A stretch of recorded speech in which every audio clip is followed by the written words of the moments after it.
زندگی دیگران را نابود نکنیم. جوانی از رفیقش پرسید کجا کار میکنی؟ گفت پیش فلانی. ماهانه چند میگیری؟ 5000. چطوری زنده ای تو؟ صاحب کار قدر تو را نمیداند، خیلی کم است. کم کم از شغلش دل سر شد و درخواست حقوق بیشتر کند. صاحب کار هم قبول نکرد و اخراجش کرد. قبلا شغل داشت اما حالا بیکار.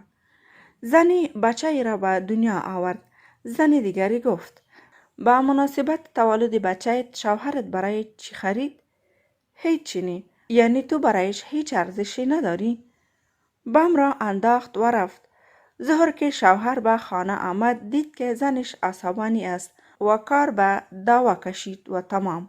پدری در نهایت خوشبختی است. یکی می رسد و می گوید پسرت را چرا از تو احوال نمی گیره؟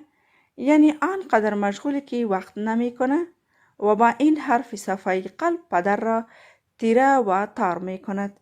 این است سخن گفتن به زبان شیطان.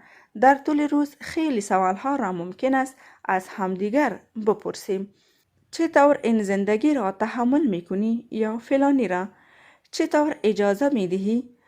ممکن است هدفمان صرف کسب اطلاع باشد یا از روی کنجکاوی یا فضولی و اما نمیدانیم چی آتشی به جان شنونده می اندازیم. شر نندازید در زندگی مردم. واقعا خیلی چیزی به ما ربطی نداره. کور وارد خانه مردم شویم و کور از آنجا بیرون بیاییم. مفسد باید نباشیم.